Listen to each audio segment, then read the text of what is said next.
Hi friends అందరికీ ఈరోజు మీకు వీడియోలో ఒక మంచి చట్నీ అయితే చూపించబోతున్నాను. అది మినుముల పచ్చడి. చాలా బాగుంటుంది. వేడి వేడి అన్నంలోకి ఈ పచ్చడి వేసుకొని కాస్త నెయ్యి వేసుకొని తినే సూపర్గా ఉంటుంది. మరి ఎలా తయారు చేస్తారు అనేది చూపిస్తాను. ఇప్పుడు స్టవ్ పైన కడాయి పెట్టుకొని అందులో 3 స్పూన్ల ఆయిల్ వేసుకొని ఆయిల్ అనేది కొంచెం వేడెక్కిన తర్వాత ఒక 4 స్పూన్లు అయితే మినుములు అయితే వేసుకుందామండి. ఈ మినుములు వేసుకున్న తర్వాత కొంచెం బాగా వేగనివ్వాలి. మినుములు ఇట్లా కొంచెం బాగా వేగాలండి. ఎక్కువ మాడిపోకుండా కొంచెం మంట అనేది మీడియంలో పెట్టేసుకొని వేయించుకోవాలి మినుములు. ఇందులోనే 2 స్పూన్లు అయితే ధనియాలు కూడా వేసుకోవాలండి. కొంచెం మంట మనము మీడియంలోనే పెట్టేసుకోవాలి. ఎందుకంటే ఎక్కువ మంట పెట్టేస్తే మాడిపోతాయి. అప్పుడు పచ్చడి అనేది చేదుగా అనిపిస్తుంది. అందుకు కొంచెం తక్కువ మీడియం సైజులో పెట్టుకొని ఇట్లా వేయించి పెట్టుకోవాలి. 2 స్పూన్లు ధనియాలు కూడా వేసుకున్నాం కదా, ఇవి కొంచెం ధనియాలు కూడా వేగనివ్వాలి. అలాగే మనము ఇప్పుడు 1 స్పూన్ అయితే జీలకర్ర అయితే వేసుకుందామండి. జీలకర్ర వేసిన తర్వాత ఒకసారి బాగా మళ్ళీ కలుపుకోవాలి. ఇట్లా బాగా మిక్స్ చేసి కలుపుకోవాలండి. ఆ తర్వాత మనము కారం తగినట్టుగా కొన్ని ఎండుమిర్చి అయితే వేసుకోవాలి. నేనైతే ఒక 5 వేసుకున్నాను. ఇవి చాలా కారంగా ఉంటాయి. మీరు ఎంత కారం తినగలగరో అంత చూసి వేసుకోండి. ఇట్లా నేను ఒక 5 వేసుకొని ఇట్లా ఎండుమిర్చి వేయించి పెట్టుకుంటున్నాను. ఇట్లా ఎండుమిర్చి ఇవన్నీ వేగాలి. ఇవి కొంచెం బాగా కలర్ రావాలి. వీడియోలో చూపిస్తున్నా కదా, ఆ కలర్ అయితే రావాలి. కొంచెం ఎర్రగా వేగాలి. ఇవన్నీ మినుములు, అలాగే జీలకర్ర, ధనియాలు, ఎండుమిర్చి అనేటివి ఇవి కొంచెం వేగిన తర్వాత స్టవ్ ఆఫ్ చేసుకొని ఇప్పుడు ఒక మిక్సీ జార్లో తీసుకొని దాంట్లో వేసుకోవాలి. మిక్సీ జార్లో వేసుకోవాలి. ఇవి కొంచెం చల్లారిన తర్వాత మనం గ్రైండ్ చేసుకోవాలి. అట్లే కాలే గ్రైండ్ చేయకూడదు.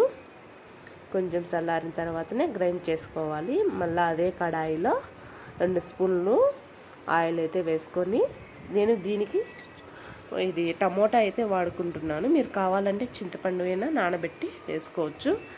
ఏదో ఒకటి చింతపండు కానీ టమోటా కానీ వేసుకోవచ్చండి. నేను ఒక చిన్న 2 టమోటాలు తీసుకొని వేసుకుంటున్నాను. ఆయిల్లో వేసుకోవాలి. ఆయిల్ కొంచెం వేడెక్కిన తర్వాత వేసుకోవాలి.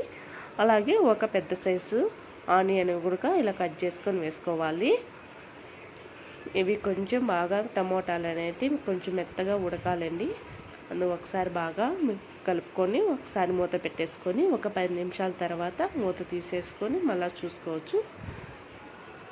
ఇట్లా మూత పెట్టేసుకొని ఒకసారి మళ్ళీ మూత తీసేసుకొని ఇట్లా బాగా ఉడికిందో లేదో చూసుకోవాలి. ఉడకంటే మళ్ళీ ఒకసారి మూత పెట్టేసుకొని ఇట్లా కొంచెం బాగా లైట్గా ఉడికితే చాలు. టమోటాలు మీరు కావాలంటే అదే ఇట్లా మీరు చింతపండు అయినా వాడుకోవచ్చు. కొంచెం వాటర్లో నానబెట్టుకొని టమోటా బదులు చింతపండు వేసుకొని ఇట్లా ఆనియన్ ఆయిల్ వేయించుకొని వేసుకోవచ్చు. నేను చింతపండు వేయకుండా టమోటా వేసుకుంటున్నాను. ఇట్లా ఈ విధంగా మాకు ఎక్కువ మేము పల్లెటూరులో ఇట్లానే చేసుకుంటామండి. ఇంకా రోళ్ళు ఉంటే రోట్లో అయినా దంచి వేసుకోవచ్చు. చాలా రుచిగా ఉంటుంది. రోళ్ళు లేని వాళ్ళు ఇలా మిక్సీకైనా వేసుకోండి. చూడండి, ఈ మాత్రం అయితే టమోటా అయితే మెత్తగా ఉడికింది. ఇంకా చల్లారి పెట్టుకోవాలి మనము.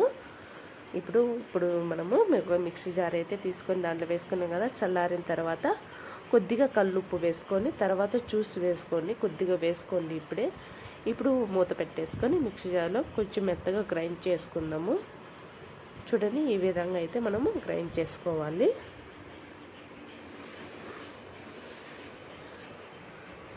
ఈ విధంగా మనము గ్రైండ్ చేసుకున్నాం కదా. ఆ తర్వాత చల్లారిచ్చినాం కదా, ఇవి ఆనియన్స్, టమోటాలు ఇవి కూడా వేసుకోవాలి.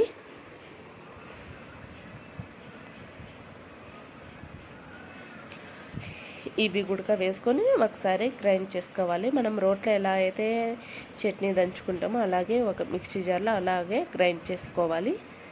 చూడండి, ఈ విధంగా ఉంది కదా. కొద్దిగా వాటర్ పోసుకుందాం, ఎక్కువ పోయకుండా కొద్దిగా వాటర్ పోసుకొని మళ్ళీ ఒకసారి గ్రైండ్ చేసుకుందామండి.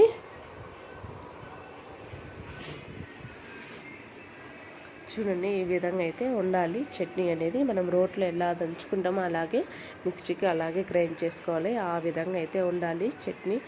మినుముల చట్నీ అనేది చాలా బాగుంటుంది. ఇప్పుడు మళ్ళీ పోపు అయితే పెట్టుకుందాము. స్టవ్ పైన కడాయి పెట్టుకొని అందులో 2 స్పూన్లు అయితే ఆయిల్ వేసుకోవాలి. ఆయిల్ కొంచెం వేడెక్కిన తర్వాత పోపు దినుసులు వేసుకోవాలి. అందులో ఆవాలు, జీలకర్ర, మినపప్పు, శనగపప్పు వేసుకోవాలి. అలాగే 4-5 వెల్లుల్లిపాయలు పచ్చ దంచి వేసుకోవాలి. అలాగే కొద్దిగా కరివేపాకు వేసుకోవాలి. ఇవి కొంచెం వేగిన తర్వాత 2 ఎండుమిర్చి తుంచి వేసుకోవాలి. ఎండుమిర్చి వేసుకున్న తర్వాత ఈ పోపు అంతా కాస్త వేగిన తర్వాత చట్నీలో వేసుకోవాలండి. ఈ పోపు అంతా వేగాలి. ఇట్లా వేయించుకొని మనం పోపు అంతా ఇప్పుడు మనము మినుముల చట్నీలో వేసుకోవాలి. చూడండి, అట్లా ఆ విధంగా అయితే మనం మినుముల చట్నీలో పోపు అంతా వేసుకుంటే ఒకసారి బాగా కలిపేసుకుంటే సరిపోతుంది. అంతేనండి.